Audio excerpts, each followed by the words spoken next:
वंदे मातरम। नमस्कार, जय श्री राम। तो कल सुबह सब डंके बजना है कि क्या हुआ। 23 नवंबर की प्रातः वो हाथ कंगन को आरसी क्या जिसको कहा जाता है ना, तो वो स्थिति है। कल सवेरे पता चलेगा, लेकिन कुछ कुछ जो संकेत जो हमको प्राप्त हो रहे हैं, आपको प्राप्त हो रहे हैं, हम लोगों को थोड़ा ज़्यादा प्राप्त होते हैं। मैं कवि हूँ तो चूंकि संपर्क और अपने आकलन और बहुत सारी चीज़ें जो अलग अलग स्थानों से प्राप्त होती है, उससे भी मैं आपको अपने अनुभव और अपने सारांश को भी साझा करता हूँ। महाराष्ट्र का रण बड़ा रण है। झारखंड तो मान के चलिए सारा सारा लगभग लगभग साफ ही हो गया। बहुत दांव चले। हेमंत सोरेन जी ने, मैं जेल से आया, इतना पढ़ा लिखा लड़का, बहुत श्रेष्ठतम सब पूरा, लेकिन आदिवासी समाज के जैसा दिखने के लिए दाढ़ी अपनी जेल से जो बढ़ी तो उसको बड़ी की बड़ी रखी। अरे ये वोट लेने के लिए क्या क्या करना पड़ता है ना। तो हेमंत जी एक दाढ़ी बढ़ी और ये सब बिल्कुल जैसे हमारे आदिवासी बंधुओं सरीके दिखना, और उस सब के लिए, या फिर वो उसकी पीड़ा की अभिव्यक्ति, बहुत सारी बातें हो सकती है इसमें सहानुभूति। लेकिन सहानुभूति का लाभ तब मिलता है जब आप कोई अच्छे कर्म करके अंदर जाते हैं। जनता की लड़ाई करने, जनता के हित के लिए कोई लड़ाई आपने लड़ी और उसके लिए आपको जेल होती है, या फिर देश के लिए कोई बड़ा काम आपने हाथ में लिया, कोई जन आंदोलन आपने अपने हाथ में लिया और तब आपको जेल होती है, तो उसकी सहानुभूति मिलती है। ये ज़मीनों का सौदा और बेचारे लोग, जो निर्बल लोग, असहाय लोग, परेशान लोग, कमज़ोर लोग, गरीब लोगों की ज़मीनें हथिया करके, और उसमें जब पकड़ में आ गए, और पकड़ में आने के बाद में जब आप पर केस चले, और केस चलने के दौरान जब आपको अरेस्ट करें, अरेस्ट करके जब आपको जेल में डाला जाए, तो आप सहानुभूति की लहर पैदा करने की कोशिश करें। तो हेमंत सोरेन जी, ऐसा नहीं होता। ये जनता वो वाली जनता नहीं है जो आज से 25-15 साल पहले जब मोबाइल नहीं आया था, उससे पहले जब जो जनता थी ना, उनको बरगलाया जा सकता था। अब तो जनता के हाथ में सब कुछ है।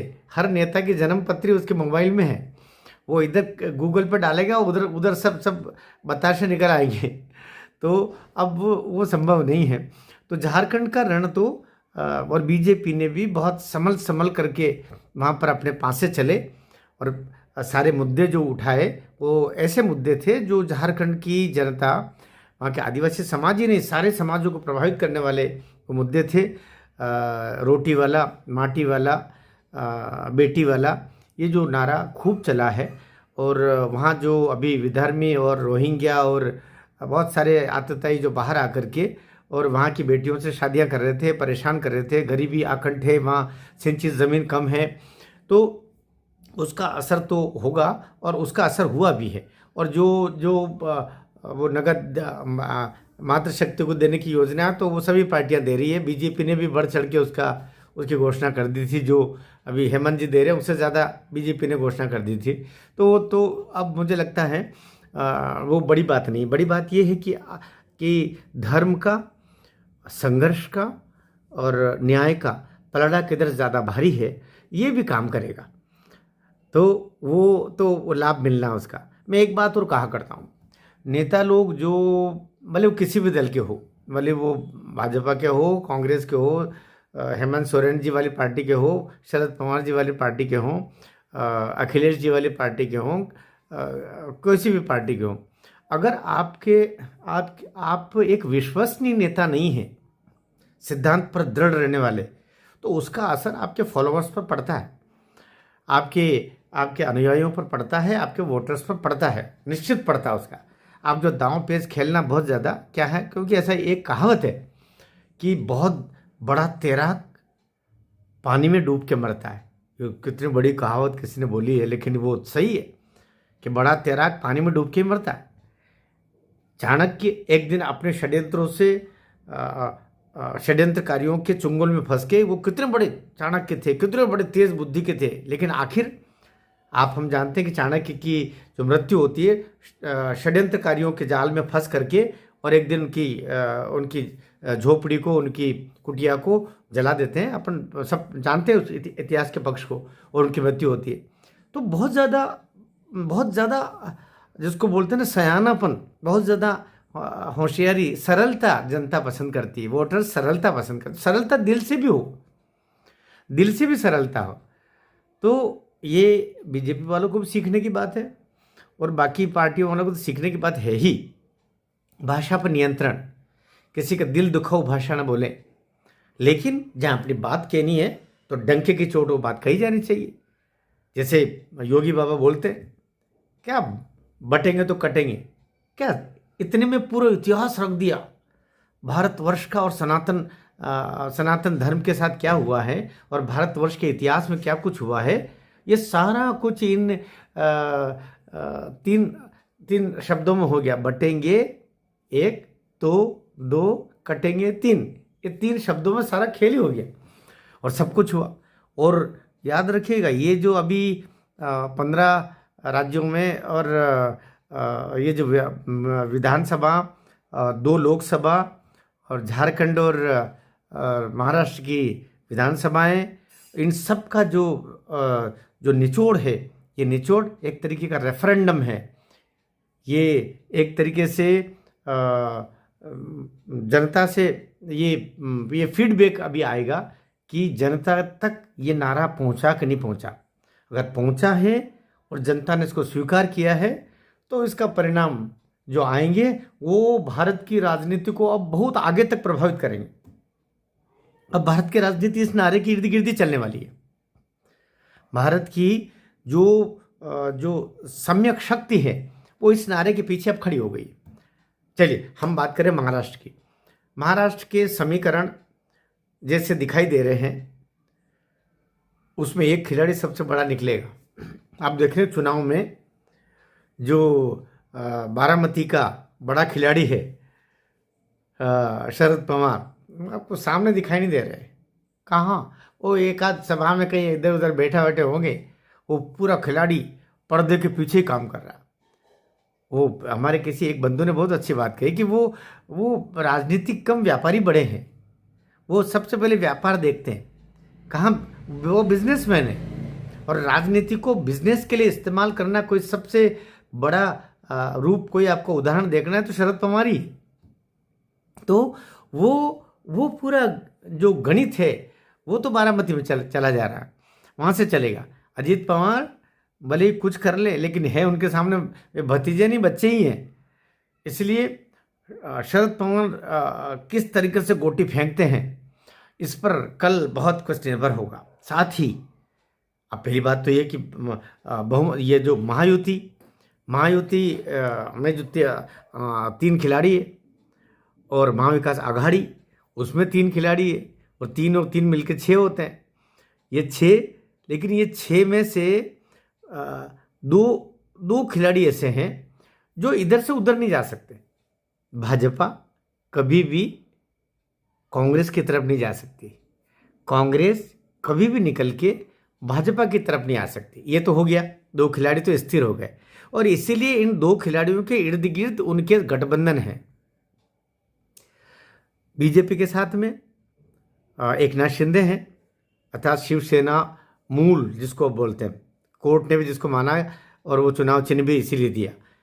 जो मूल शिवसेना या एकनाथ शिंदे किसी भी कीमत पर अब उद्धव ठाकरे जी वाली शिवसेना या उस दल के साथ नहीं जाने वाले। अब उसमें दूध में इतना नींबू निचुड़ गया है कि वो दोनों अब एक तो हो ही नहीं सकते।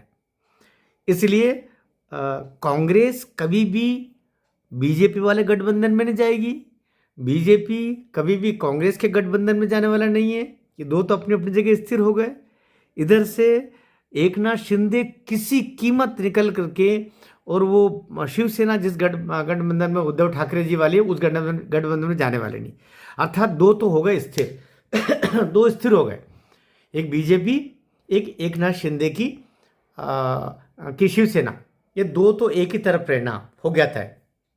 अब आएगा तीसरा, और तीसरा मैं शुरू से बोल रहा हूं, अजीत पवार कमजोर कड़ी है। ये कमज़ोर कड़ी गुड़क करके और उधर जा सकती है। बिल्कुल सुनने में बड़ा अटपटा लग रहा होगा, लेकिन मैं बिल्कुल आराम से बोल रहा हूँ कि अजीत पवार जी का बहुत कोई स्टैंड है ही नहीं। इस चुनाव में भी देख लिया था कि बीजेपी का जो मुख्य नारा था, बटेंगे तो कटेंगे, भाई एकनाथ शिंदे तो इस नारे के साथ खुल करके आए और उसको सपोर्ट किया और प्रयोग किया। लेकिन अजीत पवार ने गुड़की मार ली और बोला कि नहीं, हम इस नारे के साथ में हम नहीं है, हम तो ये नारा नहीं चलेगा। बहरहाल जो भी, हाँ, वो उसके उसके साथ साथ ये इधर से वो जो हमारे गोपीनाथ मुंडे की पंकजा मुंडे, हाँ, न 3 में न 13 में, लेकिन वो भी बोले कि हाँ ये नारा जो है इधर महाराष्ट्र में चलेगा नहीं। अच्छा, जिनकी खुद की कोई ज़मीन नहीं, तो पंकजा जी, हाँ, उस तरह वो अशोक चव्हाण, ये कल याद रखिएगा इन लोगों को। अशोक चव्हाण जी जो भूतपूर्व कांग्रेसी है, जिनको बीजेपी ने राज्यसभा में भेजा, बीजेपी ने अपने कोटे से जिनको राज्यसभा में भेजा, उन अशोक चव्हाण जी ने भी इस नारे का के साथ सहमति नहीं बता करके और कहा कि ये नारा से मैं सहमत नहीं हूँ।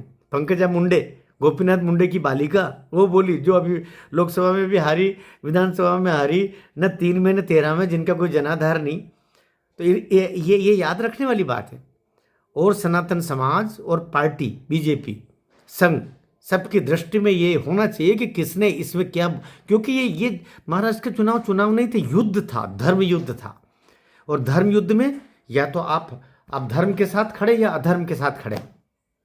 ये तो रेफरेंडम था जिस तरह।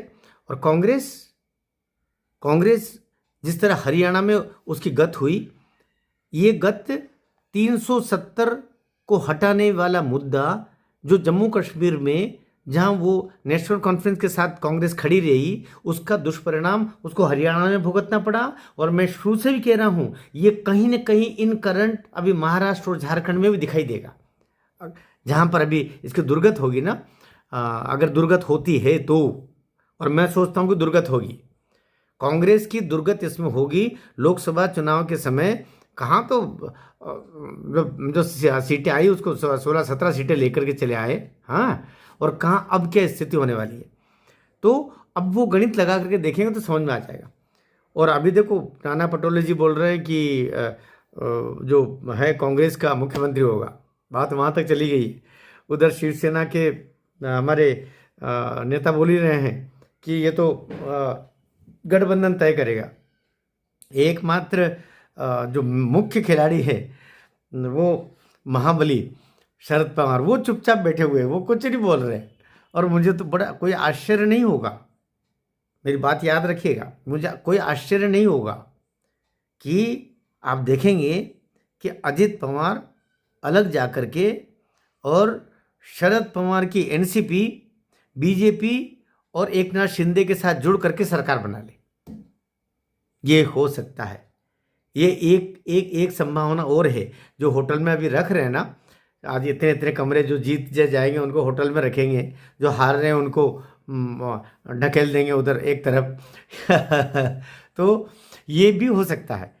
तो संभावना के दृष्टिकोण से भी देखें हम तो बीजेपी की 100, 115, 120 तक सीटें आएगी, है ना। मेरा आकलन है वो 100 और 120 के बीच में बीजेपी को सीट आना है। 149, 150 तो लड़े ही हैं, तो 120 बहुत खींच ले तो 125 तक जा सकती है, 100 से नीचे नहीं जाएगी। 100 और 125 के बीच में बीजेपी की सीटें रहनी है। और एकनाथ शिंदे जी की सीटें इसी तरीके से लगभग 40-50 के लगभग उनकी आने की संभावना है। और अपना अजीत पवार जी के 10-12 सीट, और ईश्वर करे अजीत पवार जी की सीट 10-12 आए, 2-4 आए, 25 आ जाए, लेकिन बीजेपी और एकनाथ शिंदे की सीटें इतनी आ जानी चाहिए, क्योंकि ये दोनों अलग नहीं होंगे, ये दोनों अलग नहीं होने वाले हैं। एकनाथ शिंदे को मुख्यमंत्री बना दीजिए, मत बनाइए। देवेंद्र फडणवीस को मुख्यमंत्री बना दीजिए, मत बनाइए। ये इन दो के अलावा किसी तीसरे को बना दें तो भी कोई अंतर नहीं पड़ेगा, लेकिन ये दोनों दल साथ रहेंगे, ये लिख लीजिएगा, ये दोनों दल साथ रहेंगे। वैचारिक रूप से जो नुकसान शिवसेना को हुआ है, उद्धव जी ने जब उसको छोड़ी, अपने अपने अपने विचार को, तो जो नुकसान होना था वो तो हो गया। लेकिन इधर जो है पूरी संभावना है कि बीजेपी और एकनाथ शिंदे की शिवसेना मिलकर के बहुमत आ जाएगा। थोड़ा बहुत जो एडिशनल 2-4 सीट का ही अगर कम पड़ा तो वो निर्दलीय और इनका भाई अजीत पवार पर अगर आपने निर्भरता बीजेपी ने रखी पूरी, तो मान के चलिए तो दगा दे करके उधर से उधर भग लेगा। क्षमा करना, मैं तो मुझे जो आकलन लग रहा है कि ये विश्वसनीय नहीं है भाई। ये 24 घंटे में इधर से उधर दौड़ भाग लगाने वाला बालक है। तो लेकिन चाचा भतीजे में से कौन पावरफुल है ये तो अब सिद्ध हो जाएगा। बारामती से जो पर्दे के पीछे जो पांसे चले जा रहे हैं वो अब सिद्ध हो जाएगा। तो कुल मिलाकर के अभी महाराष्ट्र का रण बटेंगे तो कटे पर ये रेफरेंडम है, ये अभी सिद्ध हो जाएगा।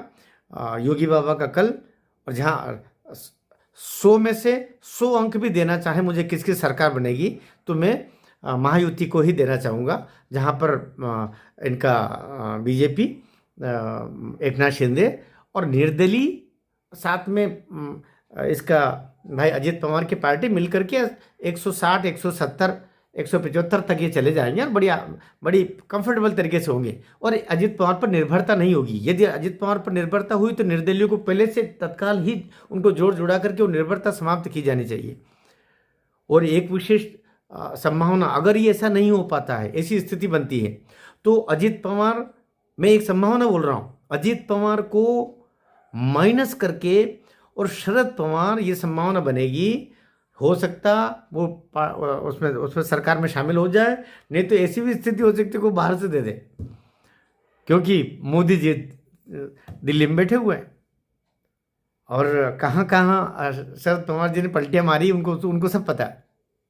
और फिर बाकी चीज़ें तो है ही सही, बाकी जो इन्वेस्टिगेशन एजेंसियाँ वो तो है ही सही। तो ये तो महाराष्ट्र का हो गया है। और पूरी ईश्वर ने चाहा, माँ भगवती ने चाहा तो अभी कल केसरिया ध्वज पूरे महाराष्ट्र में लहराएंगे। और वो जो पालघर में 2 साधुओं की निर्मम हत्या की थी, उसकी सज़ा महाराष्ट्र की जनता उद्धव ठाकरे जी को भी देगी, उनके दल को भी। टूट ही गया आखिर, वो सज़ा तो दे ही दी है, लेकिन अभी और सज़ा देनी बची है, तो वो और भी सज़ा। इसी तरह कंगना राणावत का जो किचन और उसका फ्लैट अंदर में पुलिस और जो नगर म्यूनसिपल कॉरपोरेशन के, मुंबई म्यूनसिपल कॉरपोरेशन के अधिकारियों को और उनको भेज करके उसका किचन और उसका वो बैठक तोड़वाई उद्धव ठाकरे जी ने। तो ये सब कहते नहीं कि अपने लोह भस्म हो जाए, मरी खाल की आह से लोह भस्म हो जाए, कबीर बोला। तो ये कुछ भी हो सकता है अभी। तो उसकी सज़ा तो उद्धव जी आपको मिलना है। आपने, क्षमा करना, आपने बाल ठाकरे जी की आत्मा को भी कष्ट पहुंचाया है। आपने वो जो पालघर में 2 साधुओं की निर्मम हत्या हुई, उस समय आपने 2 शब्द नहीं बोले सांत्वना के। तो ये सज़ा तो, जब आप मुख्यमंत्री थे, उसकी सज़ा तो मिलना पड़ेगी भाई। वो ऊपर वाले की लाठी में आवाज़ नहीं होती। तो ये तो हो गया महाराष्ट्र का।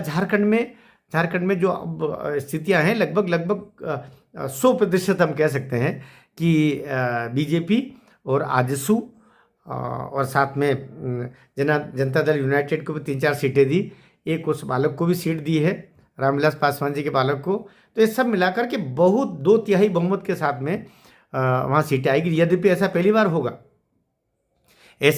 बार होगा 24 साल में, झारखंड के गठन के बाद में। एक बार बीजेपी 37 सीटों तक गई थी, लेकिन 41 सीट कभी कोई लेकर आ नहीं पाया। लेकिन इस दफ़े जो लहर लग रही है, वो लहर ये बताती है कि 81 में से 41 सीटों से अधिक ला करके बीजेपी स्पष्ट बहुमत के साथ में अपनी सरकार झारखंड में बनाएगी। ये तो एक अच्छा, लगभग ये तय ही है, मान के चलिए, मेरी ओर से भी और सबकी ओर से भी। अब आते हैं उत्तर प्रदेश में। तो उत्तर प्रदेश में बुर्का मैं रहने दो, बुर्का न उठाओ, बुर्का जो उठ गया तो फिर भेद खुल जाएगा। वो जो गीत है, वो गीत को ज़रा उसमें पर्दे की जगह बुर्का डाल दो, वो स्थिति बनी। और जिस तरीके से सनातनियों ने पूरी आखिरी वोट तक लड़ते रहे, आखिरी मतदान में आखिरी वोट जब तक नहीं डला तब तक हर बूथ पर सनातनी रहे। संघ और बीजेपी का समन्वय गजब का था। राष्ट्रवादियों ने खुलकर सब जगह साथ दिया, झारखंड में साथ दिया, महाराष्ट्र में साथ दिया, संघ खुल के आया है। और उत्तर प्रदेश में तो गजब का आया है, बाबा के साथ में पूरा खड़ा रह करके, क्योंकि ये बाबा और भाई अखिलेश जी, उनके बीच में भी रेफरेंडम है। ये जो अभी 2024 के लोकसभा चुनाव में जो बाबा को नीचा दिखाया, हमारे कुछ बंधुओं को, दलित बंधुओं को, आदिवासी तो उत्तर प्रदेश में है ही नहीं, एक आधा % भी नहीं है, लेकिन दलित बंधु हैं 20-22%, 22-23% है। तो उनको भ्रमित कर और जिस तरीके से वोट लिए उस समय, वो संविधान की प्रति दिखा के, अभी भी संविधान के लिए हम लड़ रहे हैं, संविधान को ऐसे बहुत बोलो चलाया, लेकिन अब वो काट के हांडी, लकड़ी की हांडी एक ही बार चूल्हे पर चढ़ती है, फिर तो वो भस्म हो जाती है, वो फिर दूसरी बार नहीं चढ़ती अखिलेश जी। इसलिए उत्तर प्रदेश में तो जो 9 में से 7 सीट मुझे लगता है कि ज़बरदस्त तरीके से आएगी। धर्मेंद्र जी और 1-2 सीटें जो उधर खाली हुई थी, उधर से वो आ जाए तो आ जाए। वहाँ भी बहुत मार्जिनल वोट से सपा जीते तो जीते, वरना बाबा का जो घोटा है वो बहुत ज़बरदस्त उत्तर प्रदेश में चल रहा है, उसका लाभ भी ज़बरदस्त मिलेगा। कल 10-11 बजे तक जो नगाड़े बजना है, वो नगाड़े और साथ में जो भगवत लहराए इन सारी भूमि पर, केदारनाथ का भी परिणाम कल आएगा, केदारनाथ विधानसभा का। भगवान करे उत्तराखंड की उस सीट पर भी राष्ट्रवादी सरकार वहाँ पर का जो विधायक है वो जीते। और क्योंकि अभी मैं केदारनाथ जाके आया हूँ बीच में, तो उस समय तो खैर कोई वो ऐसा कुछ समझ में नहीं आ रहा था, लेकिन 20 तारीख को वहाँ पर भी मतदान हुआ है। तो सब जगह धुआंधार कल होगा, और आप और हम आज की रात निकाल लें और कल तैयारी कीजिएगा। आप भी अगर राष्ट्रवाद की विजय होती है, अगर क्या होती ही है, होगी ही, तो दिए जलाएं कल शाम को अपने घर के आंगन में, भगवान श्री राम को धन्यवाद दें।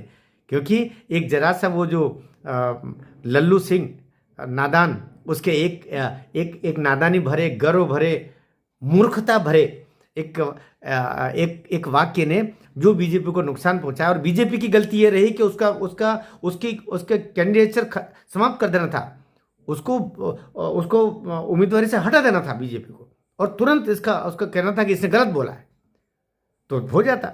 लेकिन पता नहीं कौन से लल्लू के मुंह में बीजेपी पड़ी रही, उससे मैं क्षमा करना, आप कभी कभी दिल के उद्गार निकल जाते हैं। तो वो एक समय था कि हमारे वाल्मीकि बंधु, हमारे अनुसूचित जाति के बंधु उसमें भ्रमित हो गए। लेकिन अब तो सब एक मेव भाव से प्रभु श्री राम के आराधना में सब खड़े होकर के, और सनातन की जय हो, भारत माता की जय हो, इस उद्गार के साथ में उन्होंने सबने वोटिंग किया है, और परिणाम भी वैसे ही आएंगे। भारत माता की जय।